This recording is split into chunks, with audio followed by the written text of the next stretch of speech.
Hello and welcome back to the FPL Tom YouTube channel. In today's video we're going to be covering the best promoted players you need to be targeting in next season's FPL game. We're going to go through all 3 promoted teams and identify their key players. We've got all the key metrics that you need to be able to identify the best ones and beat all your mates in your mini leagues. If you do enjoy the content that you see on the channel, please be sure to subscribe and like and comment, as I do answer every single question down in the comment section below. And we're trying to hit 1,500 subs before the start of the season, so before a ball is actually kicked. So that includes all the kind of pre-season content. We're trying to hit that goal in there. So like I said, if you do enjoy the content, please be sure to like, comment and subscribe. Also, don't forget to go and follow me on TikTok at FPL Tom. That is where I'll be posting the most content over the summer as well. Some really good content on there if you do enjoy the kind of shorter form videos. But that's enough waffle from me, ladies and gentlemen. Let's dive in to today's video and look at the best promoted players you can be targeting in FPL next season.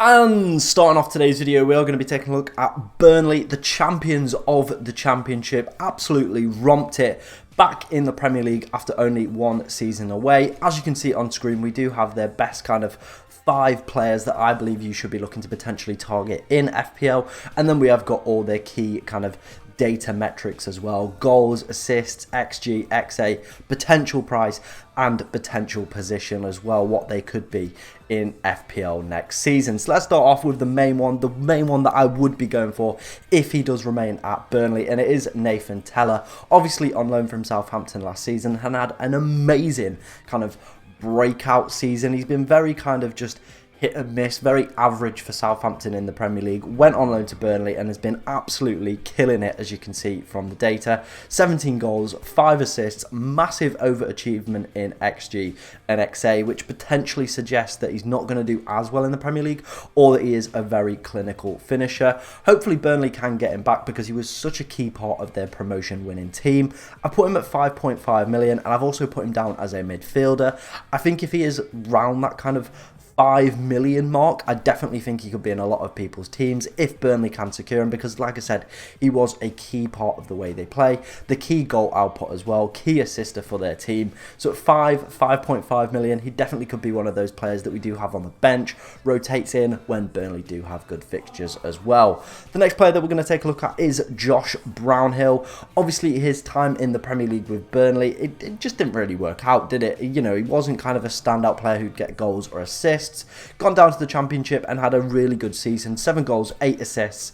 As you can see as well, good underlying data to go with that. I've put him at 4.5 million because that's what he's been in previous years. So if he's at 4.5 million, putting up numbers like that, obviously playing in a lot more of an attacking team than the last time Burnley were in the Premier League as well, with Vincent Kompany as manager.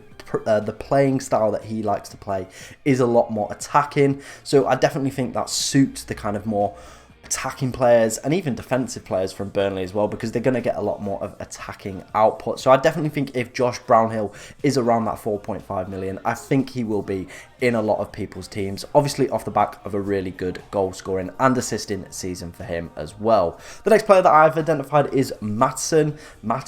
I'm not quite sure how you pronounce it. Obviously another player on loan from Chelsea, 4 goals and 6 assists from left back. Really good XA as well. And if he is valued at 4.5 million, again, if he goes back out on loan to potentially another Premier League club or back to Burnley, I definitely think he will be another one that is in a lot of people's teams if he is priced correctly at around that 4.5 million. I don't think, you know, there's going to be a more attacking player around that price point if Burnley have nice fixtures as well and it kind of all lines up. 4.5 million, an attacking fullback as well for a team that like to play attacking football. That to me is just a recipe for success. So again, another player that I'm potentially looking to target, but it all depends on where he goes out on loan next season, what Chelsea do with him. That is the big crux in that one. Next player is another midfielder, and it is Benson. 11 goals, 3 assists, massive overperformance in XG, slight underperformance in XA. I think he had the largest overperformance in XG in the Championship, so that kind of explains the season that he had. 11 goals, 4 XG, kind of a bit of an overachievement. I don't think he's going to be a player that I'll potentially go for. 5.5 million is the price that I've guessed for him. He could be around the 5 million. I don't think they'd go as low as 4.5 with him getting double figures in terms of goals, sorry. So I definitely think he's going to be priced out of that. And I think if they do get Nathan Tella back, I think he is the kind of the stronger candidate to go for out of him and Benson. The only forward option that I could really see for Burnley was Rodriguez. Obviously, Ashley Barnes has gone to Norwich. They do have, I think it's Twine as well, but he had kind of an injury hit season. So Jay Rodriguez, if we ever do consider a Burnley forward, you know, he's experienced Premier League, never been prolific at that level. 10 goals last season, 2 assists, alright XG, alright XA as well. I put him at 5.5. They could even price him at 5 million as a forward as well, but I think they're going to go 5.5 just down to the fact that he's been in the Premier League. But like I said, I'm not too interested in him.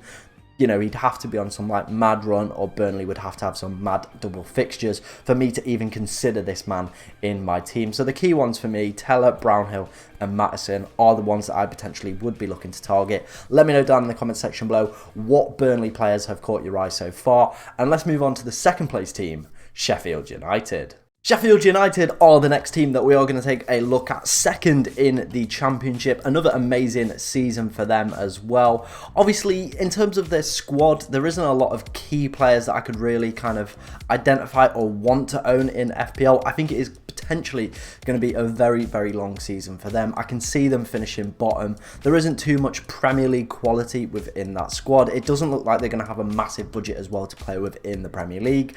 So I definitely think, their backs are going to be against the walls in every single game. Paul Heckingbottom, their manager as well, has never managed at this level. So there's a lot of kind of factors in there that do suggest that they are going to potentially be a bit of a Premier League whipping boy next season and potentially in the relegation places. Sorry, Sheffield United fans, just a bit realistic, isn't it? In terms of their FPL assets, there aren't too many that I would be kind of overjoyed at, but let's take a look at the ones that I have identified. Ndai is probably the only one that I would ever consider. 14 goals, 10 assists, overperformed on his XG and massively overperformed on his XA, which does suggest that he's a very good finisher. But is he going to be putting out the same level of output in the Premier League? I probably doubt it. Last season of his contract as well, Sheffield United fans hoping that he does stay for that season and help keep them up in the Premier League. He'll want to perform as well, obviously being that last year in his contract, potentially could get a bigger move to a Premier League club. I put him at 6 million. I think just the goals and assists that he has produced this season, if they price him at 5.5, he could be an absolute bargain as kind of a third choice striker if the fixtures do align for Sheffield United. If he's at that 6, I think that's where he's going to be. Then, it's not unreasonable for a player that has had such a good season. He is my #1 target from Sheffield United. They're probably the only player that I'm ever going to own from Sheffield United, unless they sign some like mad real players on FPL. But yeah, there's no one else really that I'm considering. Sandberg, if he's at 4.5 million and they have a nice run, again, it's another kind of, do we go Brownhill, do we go Sandberg? 6 goals, 5 assists. If he's at 4.5 million, I definitely think he could be a player that you potentially could have on your bench if, say, Sheffield United do have good fixtures at the start of the season. You just want that little bit of cover. He could just be the 4.5 million man that you are looking for. James Norwood, again, it's just one of these players that I don't think people are going to own. He's at 4.5 million. Good XA, massive overachievement in that. 9.04. 5 assists, 2 goals for him as well. Again, it's another one of these where I feel he potentially just could be a 4.5 million that you have on your bench if you want him. But I think I'm going to prefer Brownhill just to the way that Burnley kind of play. I think Sheffield United are going to be in a lot worse position, worse if that's a word, the next season, than Burnley. I feel they're going to be a little bit more attacking, a little bit more fluid as well, and I do think that will favour their kind of players, their cheaper players that we are targeting. One player that actually did surprise me is Lowe. 1 goal, 5 assists from the wing-back position, a defender as well, alright XA, alright XG, massive overperformance in XA. Again, 4.5 million, he could just be our cheap defender on the bench, but I definitely think I'd prefer Maddison just from watching him play. You know, the eye test for me, he passes it a lot more than Low, but again, another nice little cheap defensive option. And then the final player that we're going to talk about is Ollie McBurney. Obviously had Premier League experience before, didn't really work out for him. 13 goals in the Championship, 2 assists. I think they will price him around that 5.5, potentially even 6 million price, but for that I'd rather get Ndiaye. I think he's just got that little bit more quality, that little bit more threat, that little bit just edge, a bit more quality over Ollie McBurney. So not too many players to talk about with Sheffield United.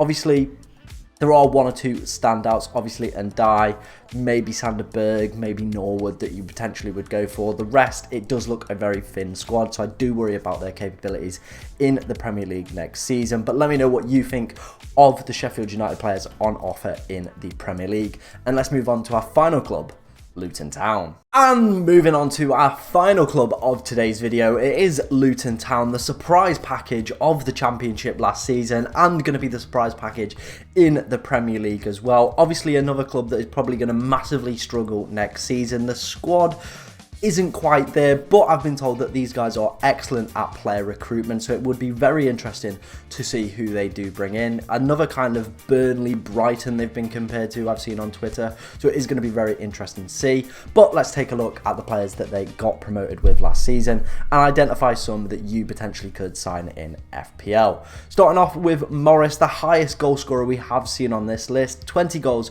7 assists, overperformance of XG and XA. I do think he'll be around that 6 million price point as well. Again, when Luton's fixtures kind of match up, they've got a good run, I definitely think he could be the one that you do go for. On penalties as well, had a really good season in the Championship.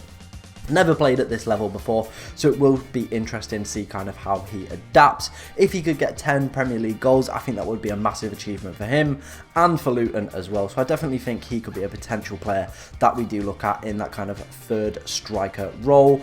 Doherty is a player that, you know, he's kind of fitting into this Matheson and Low bracket where they're kind of the wing backs for these teams. 2 goals, 4 assists. Good XG, overperformance of his XA as well. Again, if he's around that 4.5 million mark, he could be one of the players that you do go for. They kind of play a free kind of 5-2, do Luton, or they did for the player final at least. So, you know, if they've got their fullbacks really, really high up the pitch, then that's definitely an area we want to exploit in FPL with them getting clean sheets and attacking returns as well. Next player is Lockyer, obviously collapsed in the playoff final. He is just kind of a very no-nonsense kind of centre-back. Good XG as well. I think he scored a few corners this season for Luton, if I remember my research correctly.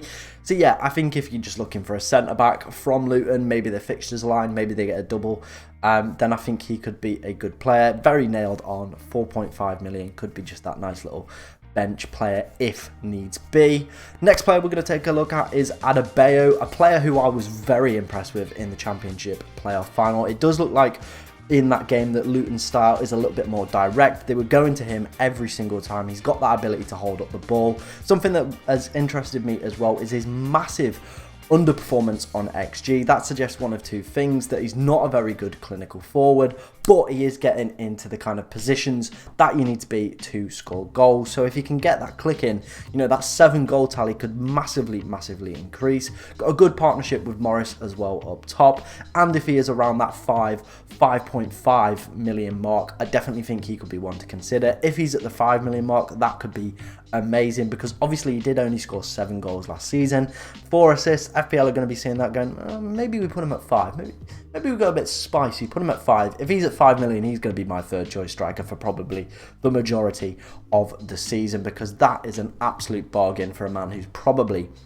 going to be playing up front every single game and has got the kind of capability to get in the positions to score goals. And then the final player is Clark, again one of these cheap midfielders who's just playing every single week, getting good kind of underlying data, putting up a few assists and a few goals. Again, we're looking for that Andreas Pereira replacement. We're probably not going to find it this year. No one is going to be of the caliber that he was at that 4.5 million mark. I don't think there's going to be anyone close to the ability of him this season. So it is going to be kind of like a Brownhill, a Clark, a Sanderberg that we are potentially looking at for that cheap midfield slot as well. But that was Luton Town. I do think they do have a lot more kind of appetizing potential options than Sheffield United, but let me know what you think of in the comments. Also, let me know if there are any players that you've seen in this list that have kind of whet your appetite a little bit, or any players that I've potentially missed in this video. Sorry. Like I said at the start, we are trying to hit 1,000 subs on the channel. If you did enjoy the content as well, be sure to like and comment, as I do answer every single question down in the comment section below. And we're trying to hit 10,000 followers on TikTok. We're close to 5,000, so go check that out as well. FPL Tom, you'll find me. You'll see my little beautiful face as well. You'll recognise it and you'll go, well, it's this guy, so I'll give him a follow. Little cheeky follow. But yeah, that's enough waffle from me, ladies and gentlemen. Thank you very much for watching. I hope you did enjoy the video and enjoy the rest of your day.